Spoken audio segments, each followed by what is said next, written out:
आदो देवकी देवगर्भजननं गोपीगृहे वर्धनं मायापूतनं जीवतापहरणं गोवर्धनो द्वारणं कंसाचेदनं कौरवाद्यहननं कुन्तीसुतापालनम् एतत् श्रीमद्भागवत महापुराणं कथितं श्रीकृष्णलीलामृतम्। ॐ त्वमेव माताश्च पिता त्वमेव त्वमेव बन्धुः च शिखा त्वमेव त्वमेव विद्या द्रवं त्वमेव त्वमेव सर्वं मम देवदेवः। ॐ नमो भगवते वासुदेवाय विश्वेश्वराय आदिपुरुषाय अपरंपारं एकं पुरुषाय नमो नमः। जगत बंधु ज्योति स्वरूप जिय के जाननहार हरीश मांगन आयो दास प्रभु के द्वार। तो भगवान श्री अर्जुन जी ने जो गीता में ज्ञान दिया है सो मुझे मिले हे भाव भय अंजन। भगवान श्री कृष्ण दास मांगता है, हे प्रभु गीता ज्ञान के उच्चारण करने से तुम्हारे भक्त पूर्ण ब्रह्मा को पाते हैं। प्रभु मैं आपकी शरण में पड़ा हूँ और किशोरदास और कृष्णदास अति दीन गरीब हैं और आप परम प्रवीण आतर दुख भंजन हो। हे भगवान श्री कृष्ण तेरे संतों और भक्तों के हित में यह ज्ञान एक भाषा कह रहा हूँ। तो प्रभु आप अपनी कृपा मेरे ऊपर बनाए रखें। तो जब तो मतलब कौरव और पांडवों का महाभारत युद्ध चला तो तब राजा धृतराष्ट्र ने कहा कि मैं भी इस युद्ध को देखना चाहता हूँ। तब श्री व्यास जी ने कहा कि हे राजन आप नेत्रों के बिना इस युद्ध को कैसे देख पाओगे। तो राजा धृतराष्ट्र ने कहा कि देखूंगा नहीं तो मैं श्रवण तो कर लूंगा, क्या क्या कोई बोल रहा है उसको तो सुन लूंगा। तब व्यास जी ने कहा कि राजन तुम्हारा जो सारथी संजय है जो कुछ महाभारत के युद्ध लीला में कुरुक्षेत्र में जो भी होगा आप यहाँ बैठे ही उसका श्रवण कर सकोगे। यहाँ पर तो ऐसा कहा गया है। तो व्यास जी के मुख से जब वह ऐसे वचन सुनकर संजय ने अपने प्रीति भाव से विनती करे कि हे प्रभु ये जो हस्तिनापुर में बैठे कुरुक्षेत्र की लीला कैसे मैं जानूंगा तथा राजा को मैं किस भांति कहूँगा।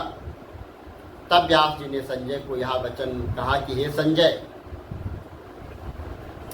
मेरी कृपा से तुझे यहाँ सब दिखाई देगा। और व्यास जी के इतना कहते ही संजय को वहाँ पर दिव्य दृष्टि वह उत्पन्न हो गई और बुद्धि भी वो दिव्य हो गई। अब आगे महाभारत का कौतुक कहते हैं, आप सुनो कि 7 अहोक्षणी सेना पांडव की ओर और 11 अहोक्षणी सेना कौरवों की, या दोनों सेनाएं कुरुक्षेत्र में जब वहां पर एकत्र हुई तो धृतराष्ट्र ने पूछा कि हे संजय धर्म के क्षेत्र में कुरुक्षेत्र में यानी धर्म क्षेत्र कुरुक्षेत्र में युद्ध की इच्छा से एकमात्र हुए मेरे और पांडवों के पुत्रों ने क्या किया। तो संजय ने कहा कि पांडवों की सेना को व्युत्पत्ति देकर दुर्योधन आचार्य द्रोण के समीप जाकर वो कहने लगे कि हे आचार्य देखिए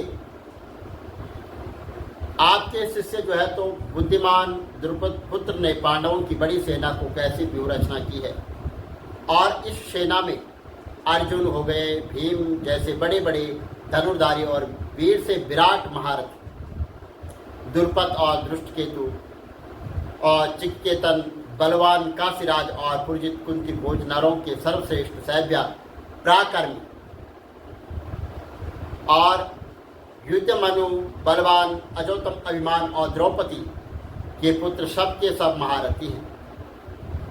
तो ये ब्राह्मण श्रेष्ठ आपके स्मरण अब मैं अपनी सेना के प्रधान सेनापति के नाम बताता हूँ। जैसे जो है भीष्म है, कर्ण है, युद्ध विजय, कृपाचार्य, अश्वत्थामा है, विक्रम है, सोमदत्त का पुत्र भूरिश्रवा है और बहुत से सूरवीर जो है मेरे लिए प्राण तक देने के लिए यहाँ पर तैयार है। ये लोग शास्त्र चलाने में अति निपुण हैं। मेरी सेना को जिसके भीष्म रक्षक है अपरिमित बल है और उनकी सेना जिसके भीम रक्षक है थोड़ा बल है, हे राजन। तो अर्जुन ने भगवान श्री कृष्ण से कहा कि आप मेरा रथ जो है तो दोनों सेनाओं के बीच जो है वहाँ पर खड़ा कीजिए और जिससे मैं जो है ये देखूं कि दुर्योधन के प्रति करने वाले जो युद्ध के लिए यहाँ पर जो है एकत्र हुए हैं, जो यहाँ पर इकट्ठे हुए हैं, उनको देखूंगा। तो संजय ने कहा कि हे राजन, अर्जुन की बात सुनकर भगवान श्री कृष्ण ने जो है तो भीष्म और द्रोण आदि वीरों के सामने उत्तम रथ को जो है खड़ा करके कहा कि हे वीर, युद्ध के लिए जो है उद्गत और इन कौरवों को देखो। अर्जुन ने चाचा, बाबा, गुरु और मामा, भाई, पुत्र, पौत्र, मित्र और ससुर आदि को जब वहां पर शास्त्रों से सुसज्जित खड़े देखा और उसने इन दोनों सेनाओं में अपने सब बंधुओं को देकर परम डरता होते हुए यह वचन कहे कि हे भगवान श्री कृष्ण, युद्ध की इच्छा से आए हुए इन बंधुओं को देखो, ये इनको देखकर जो है मेरे अंग जो है बड़े ढीले पड़ रहे हैं और मुख सूखा जा रहा है, मेरा शरीर जो है बेकार होता जा रहा है, गांड भी हाथ से गिर जाता है। हे केशव, मुझ में यहाँ खड़े रहने की सामर्थ्य नहीं है और सब लक्षण मैं उल्टे देख रहा हूँ। यहाँ पर जो है कोई भी लक्षण जो है वो ठीक नहीं है, यहाँ पर मैं सब जो है लक्षण जो है वो उल्टे देख रहा हूँ और संग्राम में अपने स्वजनों का वध करके कोई भी लाभ नहीं होगा। हे श्री कृष्ण, मैं जीत और राज्य का सुख भी नहीं चाहता हूँ। हे प्रभु, हमको राज्य भोग तथा जो है जीवन से क्या काम है, क्योंकि जिनके लिए राज्य और भोग की इच्छा की जाती है ये सब इस युद्ध में प्राण और जो है धन की इच्छा छोड़ मारने को तैयार है और आचार्य, पिता और पुत्र, पिता, महा, ससुर, पौत्र, साले और संबंधी ये सब मुझे मारे तो भी हे मधुसूदन, मैं इन्हें मारने की इच्छा नहीं करूंगा। हे जनार्दन, धृतराष्ट्र के जो है पौत्रों को मारकर हमारा क्या भला होगा, इसलिए हमें अपने भाई धृतराष्ट्र के जो है पुत्रों को मारना अनुचित है। हे माधव, स्वजनों को मारकर हम क्या सुखी हो सकते हैं? हम जब अपनों को ही मारेंगे तो हम क्या सुखी हो जाएंगे? ये सब लोग के वशीभूत हैं और कुल का नाश करने तथा मित्र द्रोह करने में पाप को नहीं देख रहे हैं। ये कुल के नाश का दोष को जानते हुए भी हम इसको पातक से क्यों नहीं दूर जो है रहना चाहिए? हम ऐसे पाप से क्यों न दूर रहें? कुल का नाश होने पर प्राचीन धर्म जो है वो नष्ट हो जाते हैं, फिर धर्म नाश होने से कुल में पाप बढ़ता है और हे श्री कृष्ण, पाप से कुल की स्त्रियाँ जो है व्यभिचारिणी होती है, जिसमें जो है वर्ण शंकर संतान उत्पन्न होती है। वह वर्णाशंकर जो है जिन पुरुषों के कुल को नष्ट किया है उनको तथा उस कुल के नरक में पहुँचते हैं, क्योंकि श्राद्ध, तर्पण आदि सब जो है वो बंद हो जाते हैं। वर्ण शंकर वाले दोषों में कुल विध्वंसों को के जाति धर्म और कुल धर्म निरंतर नाश होते हैं। हे जनार्दन, मैंने बराबर सुना है कि कुल धर्म नष्ट हो जाने पर होने से जो है निश्चय ही नरक का वास जो है होता है, नरक में जाना पड़ता है। हम बड़ा पातक करने को तैयार हैं जो राज्य सुख के लोभ से स्वजनों को मारने की कोशिश कर रहे हैं। शास्त्रों को धारण किए हुए धृतराष्ट्र के पुत्र यदि मुझ शास्त्र रहित और उपायहीन का रणभूमि में बंद कर डाले तो मेरा बहुत कल्याण हो जाएगा। तो संजय ने कहा कि हे राजन, या कहकर दुखित होकर अर्जुन ने धनुष बाण फेंक दिए और रथ के पिछले भाग में जो है वहां पर जाकर जो है बैठ गया। तो जो है तो मतलब पहला अध्याय का जो मातम्य है इसको भी हम सुनते हैं, क्योंकि मातम्य को सुनना भी जो है तो बहुत जरूरी होता है। और तो एक समय जो है माता पार्वती ने जो है पूछा कि महादेव जी, किस ज्ञान के बल से आपको संसार के लोग जो है शिव कहकर पूछते हैं। मृगशाला उड़े हैं, अंगों में शमशानों की विभूति लगाए, गले में सर्प मुंडों की माला पहन रहे हैं, इसमें तो कोई भी पवित्र नहीं है। फिर भी आप किस ज्ञान से पवित्र हो, वह कृपा करके मुझे बताइए। महादेव जी बोले कि हे पार्वती सुनो, गीता का ज्ञान जो है हृदय में धारण करने से मैं पवित्र हूँ और इस ज्ञान से मुझे बाहर के कर्म व्याप्त नहीं है। और तब माता पार्वती ने कहा कि हे भगवान, जिस गीता ज्ञान की आप ऐसी स्तुति करते हैं उसके श्रवण करने से कोई कृतार्थ हुआ है, किसी का भला हुआ है, कोई पार हुआ है क्या? तो महादेव जी ने कहा कि इस ज्ञान को सुनकर बहुत जीव जो है कृतार्थ हुए हैं और आगे भी होंगे। मैं तुमको एक पुरातन जो है यहाँ पर इतिहास बताता हूँ, तुम श्रवण करो। एक समय जो है पाताल लोक में शेषनाग की जो है सया पर श्री नारायण जी अपने आंखें मूंद कर अपने आनंद में मगन थे और उस समय भगवान के चरण दबाते हुए माता लक्ष्मी जी ने पूछा कि हे प्रभु, निंद्रा और आलस्य उन पुरुषों को व्यापता है जो जीव जो है तामसी होते हैं, उनको जो है आलस्य होता है और निंद्रा उनको अधिक आती है। फिर आप तो तीनों गुणों से अतीत हो, आप जो नेत्र मूंद रहे हो या मुझको बड़ा आश्चर्य है। तो श्री नारायण जी बोले कि हे लक्ष्मी, मुझको निंद्रा और आलस्य जो है वो नहीं व्यापता है। एक शब्द रूप जो भागवत गीता है उसमें जो ज्ञान है उसके आनंद में मगन रहता हूँ। जैसे 24 अवतार मेरे आकार रूप हैं, वैसे ही यह गीता रूप अवतार है। इस गीता में यह अंग है, 5 अध्याय मेरे जो है मुख हैं और 5 अध्याय मेरी भुजाएं हैं। जो 11वां अध्याय है वो मेरा जो है हृदय है और जो 16वां अध्याय है वो भगवान का जो है उदार है। 17वां अध्याय भगवान की जांग है और 18वां जो अध्याय है वह भगवान के चरण है। सब गीता के जो श्लोक हैं वो भगवान की नाड़ियाँ है और जो गीता के अक्षर है वो भगवान के रोम है, बाल है। ऐसा जो मेरा शब्द रूपी गीता ज्ञान है जिसके अर्थ हृदय में मैं विचरण करता हूँ और बहुत आनंद को प्राप्त होता हूँ। श्री नारायण जी ने कहा कि लक्ष्मी, गीता ज्ञान को सुनकर बहुत जो है जीव कृतार्थ हुए हैं। सो तुम सुनो, शूद्र वर्ण एक प्राणी था जो चंडालों के कर्म करता था और तेल लवण का व्यापार करता था और जो है तो उसने बकरी पाली। एक दिन वह बकरी चराने को वन में गया और वृक्षों के पत्ते तोड़ने लग गया।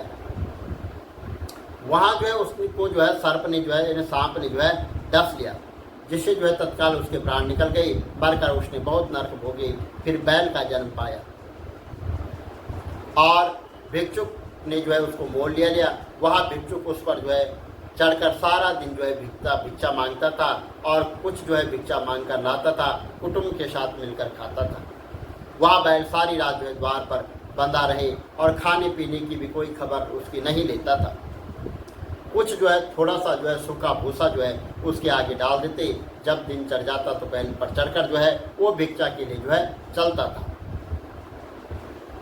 कई दिन गुजरे तो वह बैल भूखा जो है मर गया और उसके प्राण नहीं छूटे। नगर के लोग ने देखा कि अरे कोई जो है तीर्थ का फल इसको दे, कोई व्रत का फल दे, उस बैल के प्राण नहीं छूटे। तो एक दिन जो है गणिका आई तो उसने मनुष्यों से पूछा कि यहाँ पर किस चीज़ की भीड़ है, ये भीड़ कैसी है, भीड़ कैसी है। तो उसने कहा कि यहाँ पर जो है तो उन्होंने उसके प्राण के बारे में, बैल के प्राण के बारे में बताया कि इसके प्राण नहीं जा रहे हैं। तो अनेक पुण्यों के हमने फल दे दिए तो भी जो है इसकी मुक्ति नहीं हो रही है। तो जब गणिका ने कहा कि मैंने जो किया है उसका फल मैं इस बैल के निमित्त जो है देता हूँ और बैल की मुक्ति हुई। तब बैल ने एक ब्राह्मण के घर में वहाँ पर जन्म लिया और पिता ने इसका नाम जो है सुशर्मा रखा। जब वह बड़ा हुआ तो पिता ने उसको पढ़ाया लिखाया तथा अपने पिछले जन्म की उसको सुध रही थी। ये उसने एक दिन जो है विचार किया कि जिस गणिका ने मुझे बैल की योनि से छुड़ाया है उसका दर्शन करूं। और वहाँ से वो चलता है और गणिका के घर में गया। वहाँ पर कहने लगी कि तू मुझे पहचानती? तो गणिका कहती है कि मैं नहीं पहचानती हूँ, पुण्य दिया था और अब मैंने जो है विप्र के घर पर जो है जन्म लिया है, तो अपना वहाँ पर पुण्य बता। तो गणिका ने कहा कि मैंने अपने जाने में कोई पुण्य नहीं किया है, पर मेरे घर पर एक तोता है, वह कुछ पढ़ता रहता है और मैं उसको सुनती हूँ और वहाँ कुछ पढ़ता रहता है, मैं उसके वाक्य सुनती हूँ और उस पुण्य का फल मैंने तेरे जो है निमित्त दिया है। तब विप्र ने तोते से पूछा कि तू सवेरे जो है तो क्या पढ़ता है? तो तोते ने कहा कि मैं पिछले जन्म में विप्र का पुत्र था, तो पिता ने मुझे जो है गीता के पहले अध्याय का पाठ सिखाया था, और एक दिन मैंने गुरुजी से कहा कि मुझको तुमने क्या पढ़ाया है। तब गुरुजी ने मुझे श्राप दिया कि तू सुबह हो जा। तब तक मैं सुबह हुआ और एक दिन फंदक में पकड़ा गया और वो विप्र ने मुझे वहाँ से खरीद लिया और वहाँ विप्र अपने पुत्र को गीता का पाठ सिखाता था।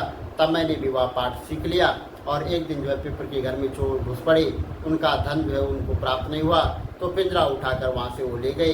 तब उन चोरों ने गणिका की वो मित्र थी तो मुझे उसके पास ले आए और सो मैं नित्य गीता जी के पहले अध्याय का जो है पाठ करता हूँ।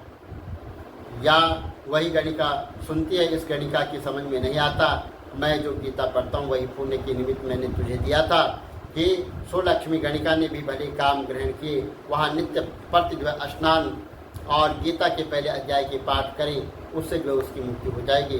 तो श्री नारायण जी ने कहा कि हे लक्ष्मी, जो कोई अनजान में भी गीता का पाठ करता है वह भी जो है उसको श्रवण करके जो है उससे जो है उसकी मुक्ति जो है मिल जाती है और मुक्ति उसको वहाँ प्राप्त होता है। तो बोलो बांके बिहारी लाल की जय।